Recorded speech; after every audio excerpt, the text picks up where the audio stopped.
Hello everyone. Welcome to Stro's webinar. It's another Stro webinar. Today we're having a chat about social media and its impact on adolescent mental health. I'm Karabo and I'm so glad that you've joined this important conversation. Today we have Isla. She is a registered educational psychologist with over 12 years of experience working with adolescents and families, and she will be guiding us through the latest research in terms of key trends and practical tools in which parents, caregivers, and educators can use in order to help our young people. Thank you so much, Isla, for joining us. I'm going to hand it over to you, and we're super excited to hear from you. Fantastic. Well, yeah, thank you so much, Karabo. And yeah, very warm welcome to everybody. And thank you so much for joining our webinar today on social media and its impact on your adolescents' mental health. I hope that this is going to be informative and that you are going to take some useful things away from our chat today. I just want to preface things by saying this is such a huge topic, and I could probably very happily speak to you for the next 2 to 3 hours on this. But I'm going to try and keep it as concise as possible, but that you at least take something meaningful away at the end of it. So just to get things started, I thought that we could start just with a quick poll. And I think Karabo will send out the poll details now, but I'd love you to answer, how much time do you think your child spends on their screen? Do you think it's 1 hour a day, 2 to 3 hours a day, 4 to 6 hours a day, or more than 6 hours a day? And if you can just respond to that on the side, and then later on we'll look at the results and discuss a bit further. So I think, this is such a huge topic. I think that, the reality is your adolescents and your children are spending a huge amount of time on their screens, on their devices. And I think understandably, it's got parents really concerned about what is the actual impact that social media is starting to have on our children, and in turn then how do we as parents help navigate them through this, and what can we be doing from our sides. And I think why there's also been such a big why there's so much discussion around this is because at the same time that we've started to see sort of increase in social media usage, we've also started to see huge increases in actual mental health issues within our adolescents. So just from a statistical perspective, what we're currently seeing at the moment is that 1 in 5 children globally have a diagnosed mental health condition. Obviously, with the most common disorders being that of kind of anxiety or depression. And again, that is diagnosed. So that doesn't account for all the children or adolescents who potentially haven't been diagnosed or haven't yet accessed that level of support. And just to put this now into kind of like the South African context, there's been a recent study that the results were published in the medical journal JAMA Pediatrics, where staff at Cambridge University and staff at Stellenbosch University explored this exact issue. Like, what is the correlation between social media and mental health? Is there a correlation? Is it not?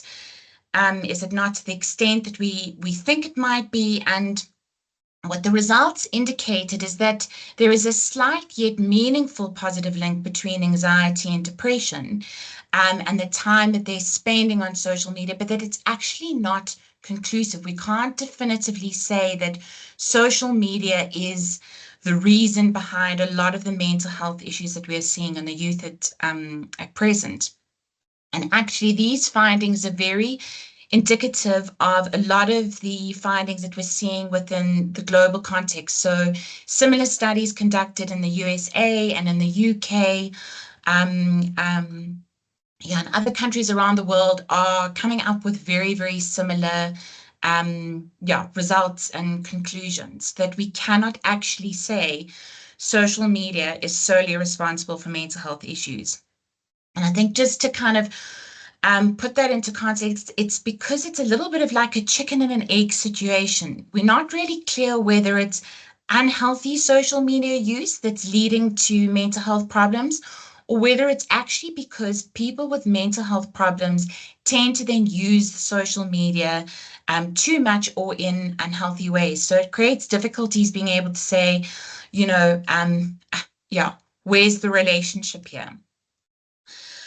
I think, like everything, there are definitely pros to things and there are definitely cons to things. And I think it's important as parents, we have an understanding of what are the kickbacks, what are the things that our children and our adolescents are actually getting out of social media, what pulls them in, what hooks them, what are they getting that are potentially positive things. And after this, we'll look into some of the things that are the negative aspects to it and the drawbacks. So I think one of the positive things and the most important things is being able to stay in contact, obviously, with their friends and family. I think a huge part of the adolescent world is about connecting, is being sort of able to chat to friends, and obviously that is one of the real positives of it. Sort of linking into that, of course, it's also organizing social events. They love nothing more to then get out and connect and do things with one another. So I think that that is another real positive aspect that they often are very drawn to. Something else that comes up is that, you know, a lot of them use it as a creative outlet and a space to share ideas and music and art. Often they'll be kind of writing posts or doing blogs or coming up with kind of like, yeah, creating something musical and sharing it. And I think it's a wonderful way and space for them to be able to do that and equally to get inspired and see what else is out there. Another positive is obviously the fact that it can be used to take their mind off things. And I know this also has a drawback to it at times. But you know, I think the reality is sometimes it is really helpful and useful to just switch off. I mean, I think we are all guilty of that sometimes too, and so it can be very helpful and useful for that too. You know, I think I've said here interacting with a more diverse group of children than they may be used to. And I think what's so important to hold in mind is that, you know, often children and adolescents go to school and they are stuck in this, you know, group of people. They feel like they need to fit into a box. They feel like everybody needs to be the same. And, you know, they feel like they don't fit that mold, they're different, and that can be very, very alienating and lonely. And so through obviously social media, there is a sense of them being able to tap in to a group of people who are who potentially share their interests, and for them to have that sense of belonging, because we know that at this age and stage developmentally, having a sense of belonging is huge. I think also, you know, they can learn about current events. I think sometimes it creates more awareness around what's going on in the world, which not always, but can be also good and useful. Another huge one is getting support when they feel sad or anxious. I think what we're tending to find is that sometimes our adolescents and youth find it really difficult, and actually, even as adults, sometimes it's difficult to talk about what we're feeling, what's going on for us in person. And sometimes being able to have social media apps allows them to more readily share what it is they're feeling. And also, there are a lot of these supportive spaces and groups that offer a place for people to talk and to be heard, which I think is fantastic.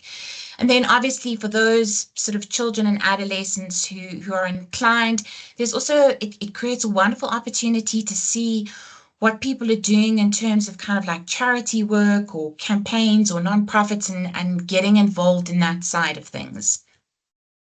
However, like I said, there's always drawbacks to things, and you know, unfortunately, there are quite a lot of negative aspects or drawbacks to social media. I think one of the very big things is seeing posts that make them feel insecure about their life or the way that they look. And I mean, the reality of it is that, we know what how regularly photoshopping happens. And, I think also, how easy it is for people to take pictures and present that they've gone to this wonderful holiday or they're socializing with their friends with this place, and it not necessarily be very accurate of actually what that time represented or how wonderful it was or how much they enjoyed it. But I think like all of these things, it gets adolescents hooked into that element of comparison. And I think with that element of comparison, it leads to things like anxiety. I always say that comparison is the thief of happiness, because I don't really think it can often lead to very positive things. I think often it can also lead to seeing content which could then create or lead to them having a very negative view of the world. I think, there's a lot of political material that gets put up, sometimes a lot around things like unemployment or poverty or kind of topics related to that. And the reality is, adolescents are so easily influenced at this stage. And I think what then ends up happening is that if they're viewing or getting exposed to a lot of this negative or pessimistic potentially views, that in turn then can have a really big impact on the way they view the world. Cyberbullying, I mean, yeah, teasing, harassment, bullying online is huge. It actually at the moment is being, research is indicating that it is the biggest online risk for teenagers. And that can be incredibly damaging. I think privacy and safety is another big one. I think that, without always knowing it, sometimes teenagers share certain information that they shouldn't be sharing, whether that is personal details like dates of birth or where they live or their school, and that makes them a very easy target for kind of like online predators. Risks to their reputation. Oh gosh, this is a huge one. And I mean, I often see this happening or things emerging around this in my practice. Just by way of example, kind of, somebody sends a nude of themselves that then ends up getting sent to kind of like the grade, and then it goes into the school, and then it gets sent to multiple schools, and that is so difficult and hard to come back from. I think harmful content. I think sometimes adolescents often lie about their age when it comes to kind of being able to access some of these apps. And as a result, it then means that they're sometimes being exposed to content that is not emotionally appropriate for them, or that they're not developmentally ready to be engaging with. So I think that can be quite detrimental. And then, of course, the time drain. My goodness, the amount of time that often gets spent on devices or screen time is huge. And what it ends up meaning is that, that time gets then taken from other activities. So whether that is homework, whether that is reading, whether that is connecting with family, exercising, the reality is that it can just take away so much time from other activities that actually really help to create balance. I think another aspect is that often friendships can then, only be online friendships, and then kind of children and adolescents feel like they don't need to really make effort with in-person friendships. And the reality is that those in-person friendships really do offer something different and unique to that which an online friendship offers. And it's not to say that online friendships aren't still very valuable, but like I said, it's still really important to kind of have those in-person connections. And I think that leads me into my next point, which is just around the fact that we're then starting to see real decreased social and communication skills within our adolescents. They are finding it incredibly difficult to read certain situations. They're finding it, sometimes being able to communicate when things emerge in person is something they're battling with. And so it's starting to also have that knock-on effect in terms of those development of those the development of those skills. And then, of course, a huge one, reduced sleep. The number of clients I have coming into my office who will say to me that they have been up until 2 o'clock in the morning, whether it is sending TikToks to friends, whether it is chatting, watching YouTube. The reality is that it is affecting and cutting down on the number of hours of sleep that they're having. And sleep at this age and stage is so important for them. They really need it in terms of their emotional development, kind of what's going on, even in terms of kind of like physical and hormonal things. And the reality is that blue light just before they go to sleep really affects their sleep and awake windows. And it tricks the brain into actually thinking that it's still daytime, and that then delays the release of melatonin, which obviously helps then with their sleep. So another question I get asked all the time is there a right age for my child to be engaging with social media? And when should they be getting a phone? I think what's important to hold in mind around this is that most platforms, including things like your Instagram, WhatsApp, TikTok at the moment, require all users to accept certain legal terms and agreements. And they state that, certainly in South Africa, that they state that the user needs to be at least 13 years of age, actually. It differs in other countries somewhat, but certainly in South Africa, it's meant to be 13 years. There is, however, a social psychologist and author called Jonathan Haidt, who's written a book called um, the addictive generation, the anxious generation.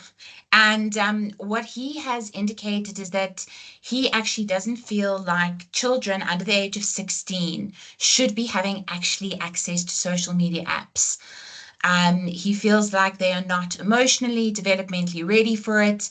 And he even has quite a lot to say around the fact that he feels like schools need to be um, implementing sort of certain restrictions around phone usage, as well as the fact that actually parents need to almost kind of um, get together and create groups where a lot of their children are potentially not accessing those apps, so that there isn't a sense of some children being left out of social kind of arrangements and things like that because they don't have these social media apps.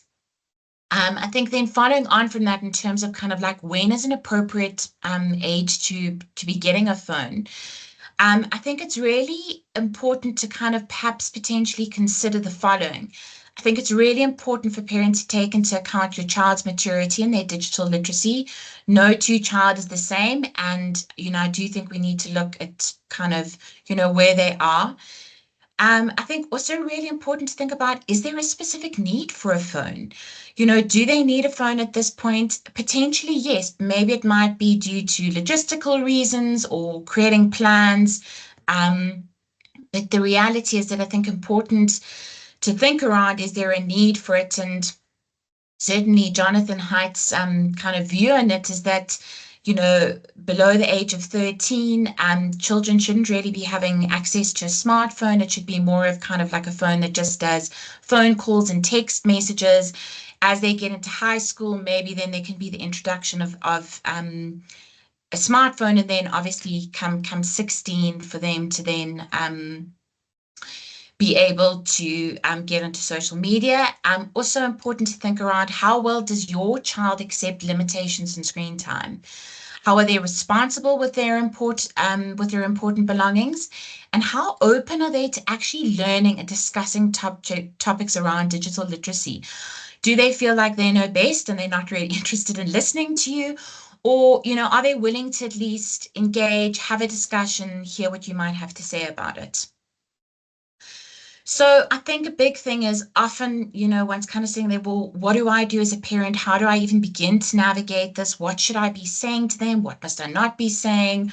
and there's a lot to kind of think around, I suppose, around how do we support them. And I just want to also say it shouldn't just be parents' responsibility to support their children through this and in navigating this. The reality is that, there is also a sense of responsibility that schools need to take on, as well as obviously policymakers and sort of app developers. But the reality is for today's talk, we're just going to focus more specifically on what can you as parents and caregivers do.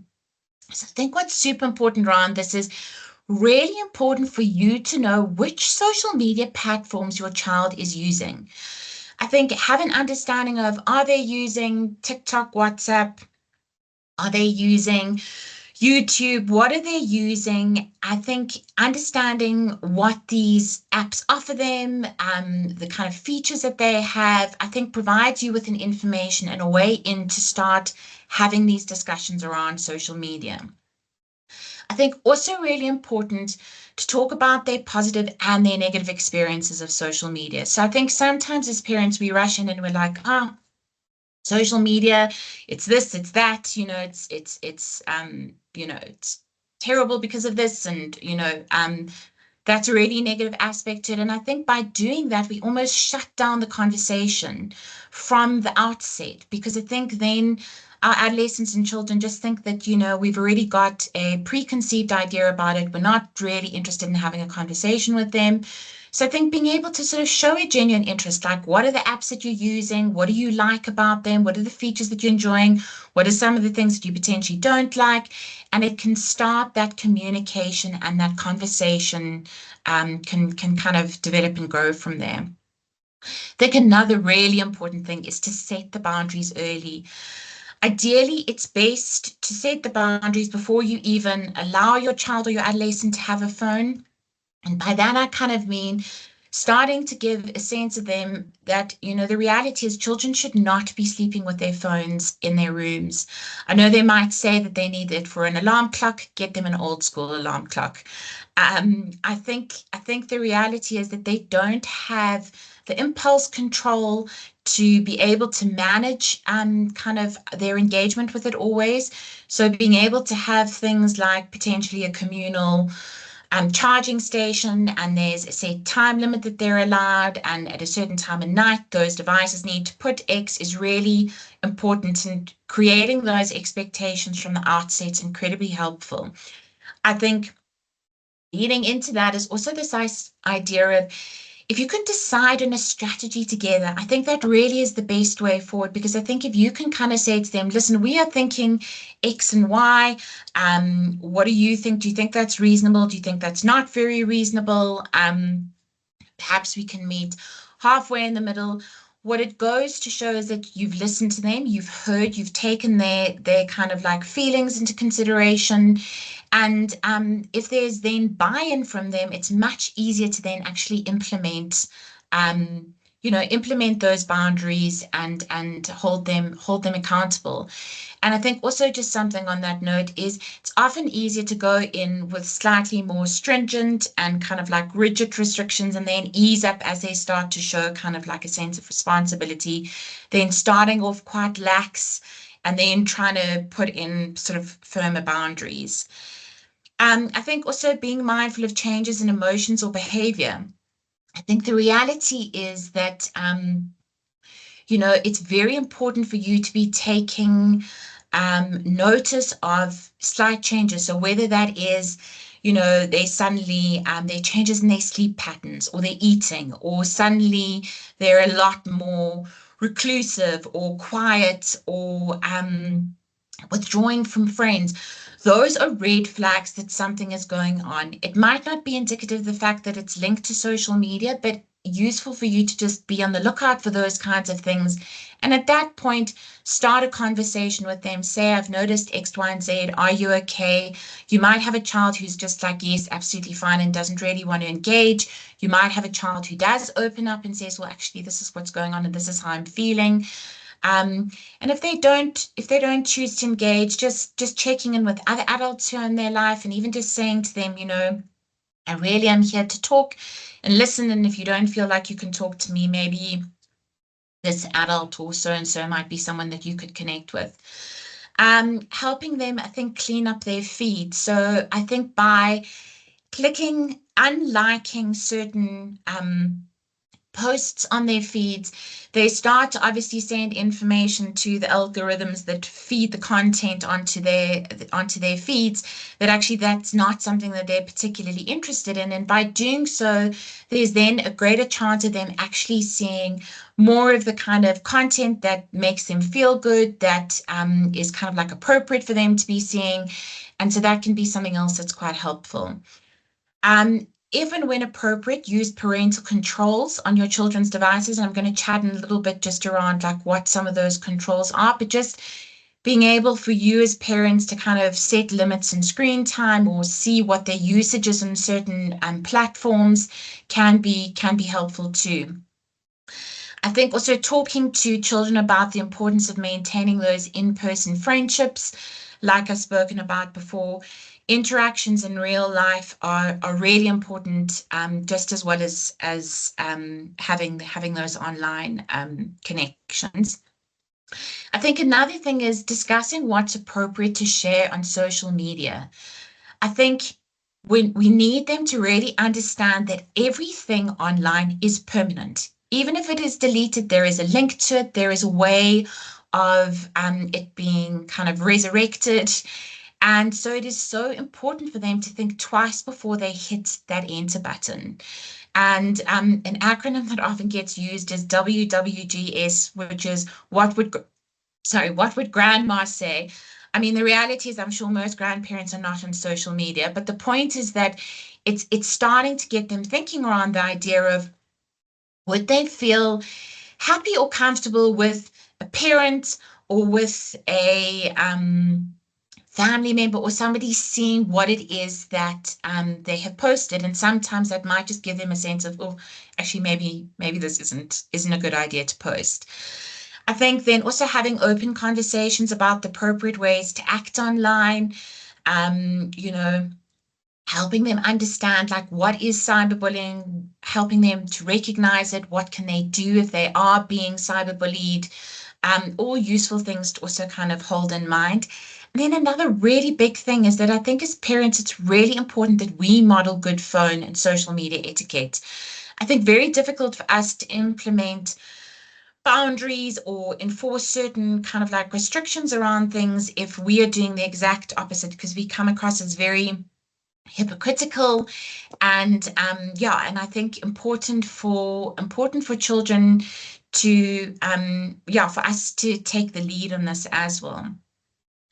And then sort of teaching children about the value of technology free or screen free time, also super important. Take time to connect with them, whether it is doing something, a physical exercise, whether it is doing kind of like board games. I think really important to connect doing things that aren't screen based, but also holding that in mind. What I also just want to say is sometimes we as parents expect our adolescents to stop what they're doing and step into our worlds.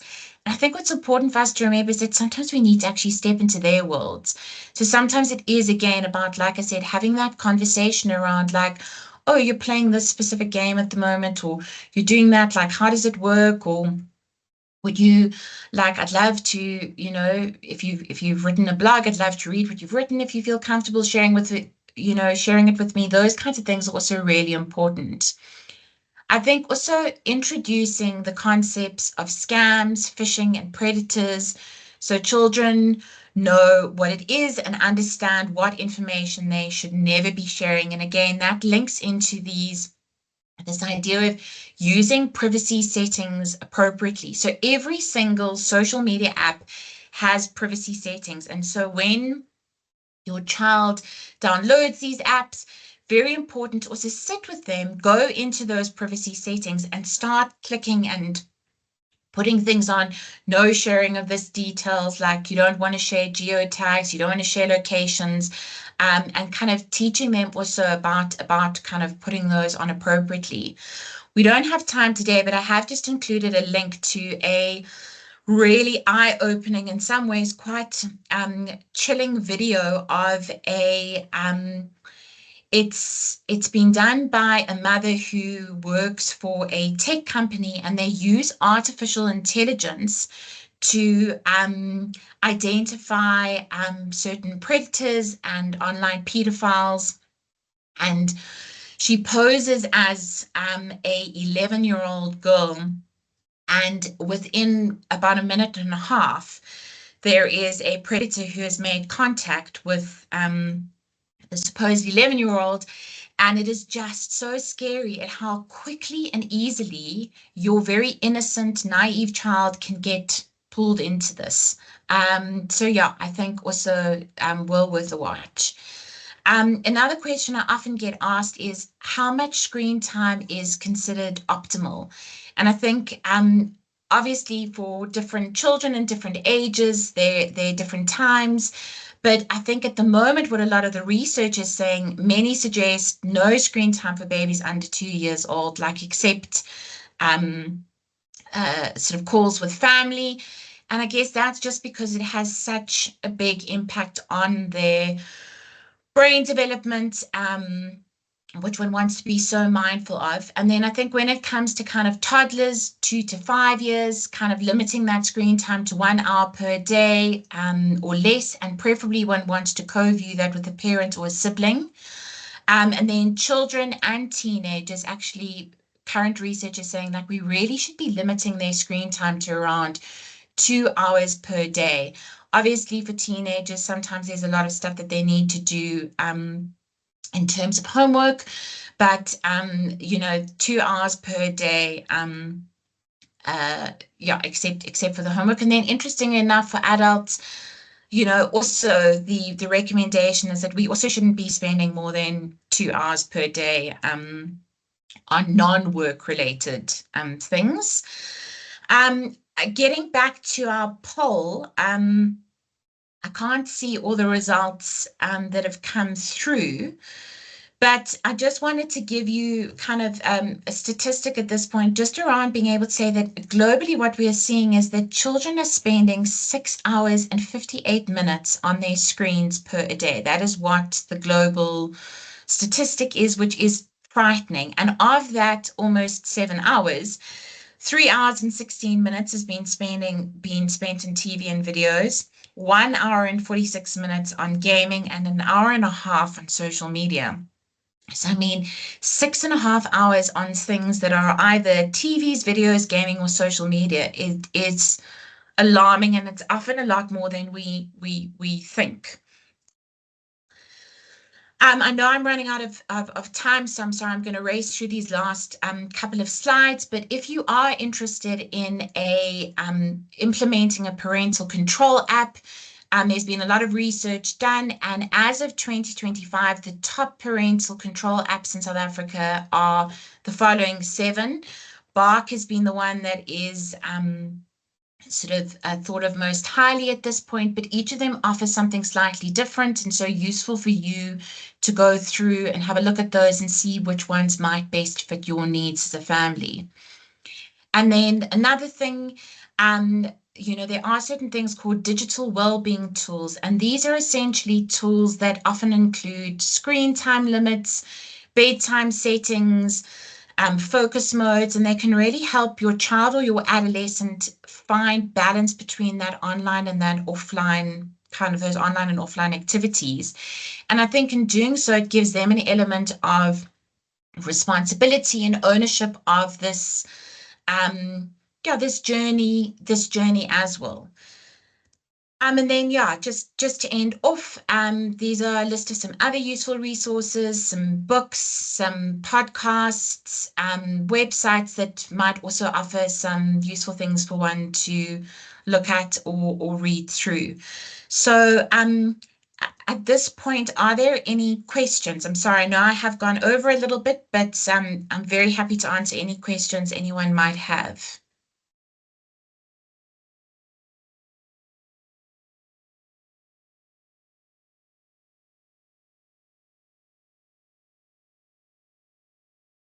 No worries, Ala. I thought I should also just like Oh yeah, I thought I should tell you what the poll results are. So 17% said their kids spend 1 hour per day. 44% said 2 to 3 hours, which was the majority. Okay, 17% said 4 to 6 hours per day, and then more than 6 hours is 22%. sure. Yeah.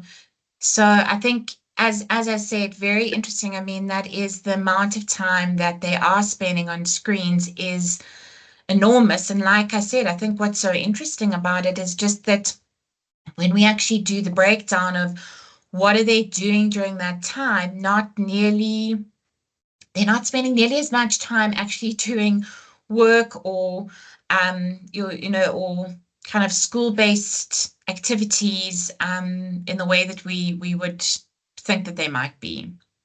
Sure. Someone is asking if you could please share the book suggestions again. Yes, of course. There we go. All right. Awesome.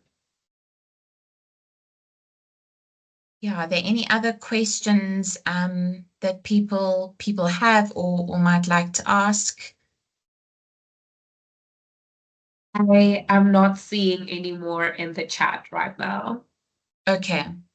Yes. Um, Okay, well, yeah, I mean, like I said, I hope that this has given everyone a things to reflect on and some tips and tools. Um, Obviously, there's a lot more that one could talk about, but hopefully this is a starting point, and yeah, and something that one can think about and sort of implement. Thank you so, so much, Isla. It was, yeah, Pleasure. it was such a pleasure having you with us.